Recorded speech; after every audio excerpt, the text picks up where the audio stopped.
is the Two Marketeers Podcast, where hosts and marketing experts Patrick and Lindsay Waugh seek to uncover what makes brands so powerful in how they impact modern society and culture. Two Marketeers. They've got a podcast. The Two Marketeers Podcast.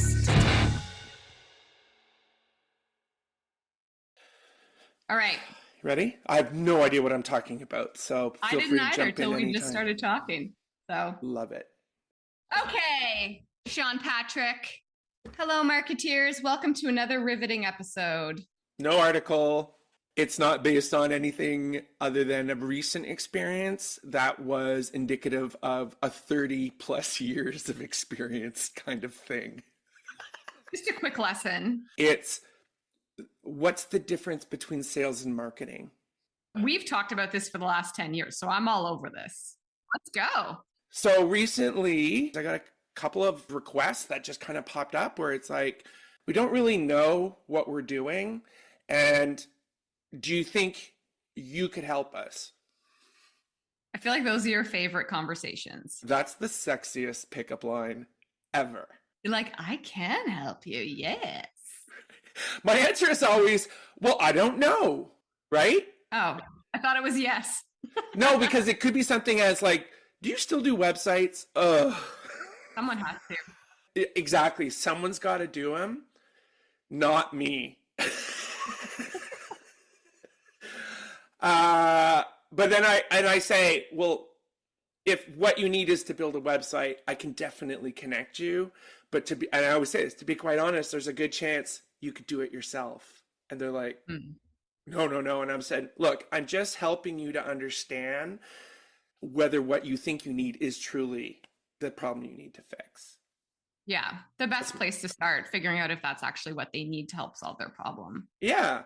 And it's just that sort of like cost of doing business. I'm like, I am happy to have that conversation with anyone, because where it's of value to me is to see, you know, what is the problem, and is it truly a problem I can fix? Not because of the technology or the timing, but is this solving the business problem that this business is facing right now? Right? So anyways, long story short, I did a paid consult and said, listen, I can, you know, the one thing was just if you do know someone or are connected to a great provider of websites, I'm like, I do. It's the one Lindsay and I use. And they're in the UK. And I said, yeah, I do. So I'll make that part of it, but I'm going to look holistically. And what became apparent very quickly in my quick findings is they're a sales organization. And I think the way I'll position it is sales or marketing, pick one. Mm-hmm. I feel, and Lindsay, I'm sure you'll jump in on this one, in a larger organization especially, sales and marketing are frenemies. Mm-hmm. And very disconnected. Yes. I think for the majority of these companies that are making all these big decisions that we believe are short-sighted, brand eroding, if not destroying, and impact humans who were promised something different, those are companies that sales is the measure of success. Yeah. And I think a lot of people would say right now, like, times are tough. What company isn't so focused on sales? Yes. We're experiencing challenges now. What do we need to really understand, learn, and figure out step by step, not measuring every increment that there is growth? And when I say growth, it's sales, it's revenue, it's that sort of thing. So not to discount sales, it's about understanding what business they're in. And when they come to me saying, we don't know about marketing, we want you to help us, I could go two routes. I could be a certain kind of agency, which would be more what I call the 3 tiers of marketing functions. And you've got bottom, which is, you know, promotion. This is where you promote a product. The promotion would be something like a discount or, you know, a limited offer or a quick campaign to push something specific about a brand or a product. It's what I call fully tactical, and it drives numbers. And if it doesn't, you change directions. Then you have sales enablement, and sales enablement is what I'm talking about, is the function of marketing falls under sales. No more frenemies. And I believe that in a lot of organizations, if they could get over this, is figure out how you look at success as a long-term success, growth. And if you look at success happening through numbers, then use something like marketing to help drive those sales. And if you're going to measure anything, measuring marketing outside of sales in your organization is just a fight to the finish. Yeah. And then the top one, the top sort of value is marketing to create value. And that's an organization where marketing shouldn't be a department, but brand is so important, and big picture strategy and understanding that the connections with humans are what drive the value more than the cost it takes you to manufacture something. So for example, Coca-Cola, it hasn't changed its recipe in 100 years. I don't know, fact check that. New Coke didn't work. So they've learned. But the idea is like, what makes me pay $3 for it when, 10 years ago I paid $1 for it? Cost has very little to do with it. They understand the things that I need beyond brown fizzy water. Yeah. So when clients come to me, because Lindsay, you too, and we've worked together, we've had a lot of opportunities to work as marketing experts within organizations where sales is the goal. So a lot of what I do is some sort of marketing training to create consistent messaging across all sales channels, right? That sort of thing. But the thing I always run into, and it's something that just perpetuates itself, is this feeling that they're equal, sales and marketing, when looked through the context of how your business defines success. Right. And the only thing it creates is defense of a budget, defense of spending, and defense of success. They're two teams playing against each other. Yeah. I think the key is determining the parameters around sales. And like you said, is the measurement. So sales teams and sales performance is typically tied to shorter term performance than brand initiatives would be tied to like longer term performance. So I think it's determining the role of short-term versus long-term sales, the roles of promotion and lower funnel activities in short-term sales versus brand building, which proves value in sales in the long term, and like how you figure out that balance. And I think it honestly really comes down to measurement and modeling and proving the value of brand initiatives in the long term and their contribution to sales and to the business overall. Yeah. The key to that is developing that model together so that the entire organization is aligned to that performance. Because I say this to clients all the time, like we can bring in attribution modeling, we can bring in like mixed media, like all of these different things. They can be very controversial topics to organizations that are sales first, because they may not agree with how you're placing value on marketing initiatives and how that value contributes to the overall business. So those models need to be created and aligned upon within the entire organization. So when you get to performance reporting, everyone is still holding hands and believes in the fact that these things are driving short-term sales. These things will contribute to long-term sales. And we believe in the value we've associated with each area of the marketing funnel and each of our initiatives. So we all agree that yes, that is our measure of performance and success. Yep.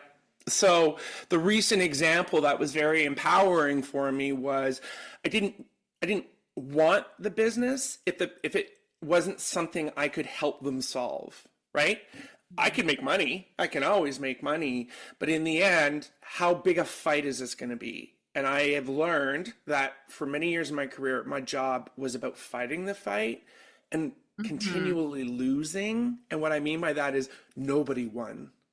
Essentially, the story I'm telling is something that happened last week where I had a month to work with them. And I basically sold them that is, I will help you understand. I will teach you as a marketing expert what marketing means to you. Because I know all kinds of marketing and I use whichever ones are the most likely to solve whatever problem you need. So I'm kind of agnostic that way. But when I saw who they were and I saw their problem, I was like, the strategy was one of sales enablement. And what that means is marketing is a function. It is not a department. And the people within whatever departments are stakeholders of it have the logic and personal experience to understand the basics of marketing. How do you promote something? How do you attract the right buyer? How do you get them coming back? That's just humans, but it's become so sort of technology based and driven where really all it's supposed to do is gather those analytics and make sure that, it's all coming in and it's informing the humans who have to make the decisions. So basically I said, I'm here for the next 12 months to teach you and show you how to be better marketers as a sales team. And the key to it was the role of marketing in that organization is to facilitate sales. And you guys, as a sales department, need to be accountable for measuring and monitoring its success. And they're like, yeah. The difference between sales and marketing is that sales is about your business and marketing is about your customer. But what you're saying also is that the customer is at the heart of everything, both. Yeah, it's a good question. That's the shift a lot of businesses haven't made yet. Right. Yeah, I agree with that in saying that I don't think a sales team or department or whatever the case may be should be like, over to you, marketing, to tell us how to talk to people and to tell us their behaviors and tell us what they want. It's like you, as the sales team, are responsible for aligning the product to the person so they'll buy it, And so inherently at the heart of that is understanding them more than anyone. So the human behavior, the consumer behavior, the customer behavior, the key messaging, how we speak to them, all of that should be deeply ingrained in both sides of the debate. So it's just an interesting little niche I've found where when you sell what you do as a service, the key to success is understanding that maybe you don't call it what they think it's called. So they came to me saying, we need marketing. We need someone like you to show us how to market. And I think they expected me to come in and say, well, it's going to be this much for a website and you're going to do social media and you're going to do this and you're going to produce all that. And what makes me different is I don't know that that's the answer. I can't sell you something I don't think you need. And I think that's my thing is I'm not a salesperson, but boy, can I sell, because my approach is my job is to earn their trust, and they need to trust that I will understand how they do business and give them the best solution back that makes sense based on how they measure success. Yeah. Yeah. So I've got a question for you. Yeah.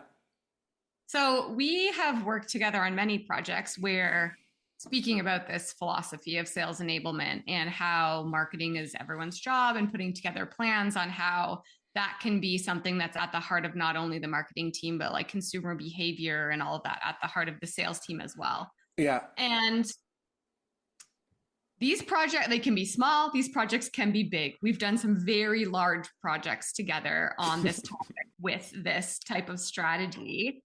And sometimes it goes more flawlessly than other times. Sometimes it's a smoother process than other times. And sometimes you get into the scenarios where you put this plan together and by just way of the either the philosophy or the tradition of the company or leadership or whoever it is, they just can't pull it off. Like they just can't make the shift in mindset. Yeah. Have you come up like in any of your recent experiences, have you come across like here's what the barrier, or here's the barrier, here might be a red flag that maybe this isn't for you, or that it's just something you can't do, like, so that people aren't wasting their money thinking about it. If it's, there are the other barriers or problems they need to solve in the organization first. Yes. Have I run into that? And what do I do? Yeah. Yes. There are just the flags, right? It's our job to do our due diligence and discovery to say, does what I believe even fit into their mindset? Because I've done that too many times, and then having to compromise my own beliefs. And your point being, what do you do? I've just learned to be more and more focused and upfront about positioning what I'm good at and have the confidence to that. And if it's not what they want, it usually ends up feeling like it's a mutual parting. But I always make sure they appreciate what I had to tell them. But if it doesn't align to what their mandate is or the budget they need to get approved, I'll talk to you when you do. So through some sort of discovery, you would be asking them certain questions that would like help you understand if this is something they can even actually do. Yeah. I mean, I'm going to ask you, Lindsay, the practice, the expert, how quickly can you formulate a pretty quick idea of whether this is worth your time or not, or that you can help them, or really you're just going to prolong their pain? How long? Because for me, it takes about 10 minutes. Yeah. Gut. It's like, that's the answer, gut. You can just tell. Well, we've talked about practice before, about like there's process. And when you practice and go through so many situations where this happens, and every time you look at it as a learning experience, and as you get older, you get a little less tolerant, and you start to focus, whether it's delusional or not, you start to focus on, how do I avoid this pain I'm feeling right now, right? It's like a pain in your back. I know what I did this, and I need to stop doing that. And it's this constant practice of, all I'm trying to do is make my job as easy and fun and rewarding as possible. But on the other side, it's not selfish, because if I can't, they could get something better from someone else. There are people who do that better than I do. Yeah. So it's kind of assessing whether this is something that they can actually do, put marketing and consumer behavior and those things at the heart of their entire organization and their approach. And if it's not, then it's a different solution, and that may not be something that you would want, that you would be participating in. But I've been to practice enough to know how to win a game, and it is this idea of always improving, and it's how I'm going to continually improve what I deliver, is taking accountability, whether I should be the one to do it or not. And that is my responsibility. Right. And you know what? Sometimes you have to compromise. Sometimes you need the money. Sometimes it's just something you need to do, or there's other motivators. But you have to be willing to take the pain.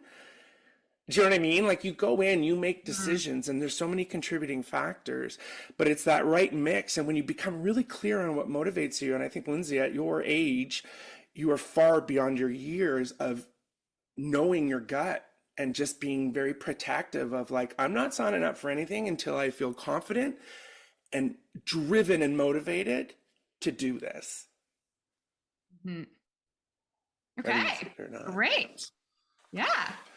Pick one. Anyways, that was soapbox talk, but I just think, parting words is, when you are a marketer, especially to marketers, is, I think the future of marketing depends on us realizing that as a department, there's not a lot to gain. And, choose your battles.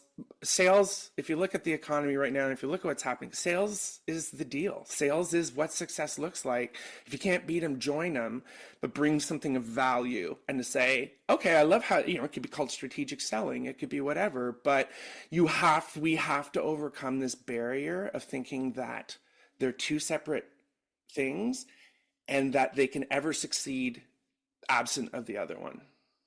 Yeah. Yeah, definitely figuring out how to come together is going to be the best approach for sure. I'm going to do that one client at a time, Lindsay. Well, good luck out there, Sean. Thanks for bringing up this topic. Have a great week, Lindsay. Have a great week, Marketeers, and we'll talk to you real soon. Thank you. Thanks, Marketeers. Talk to you soon. Thanks, Sean. Bye. Thanks for listening to the Two Marketeers Podcast. New episodes launch every 2 weeks.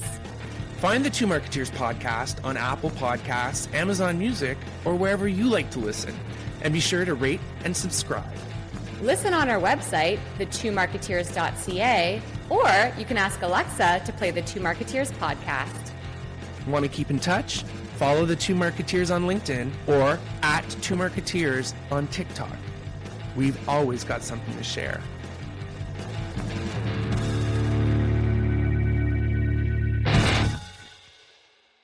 This podcast is over.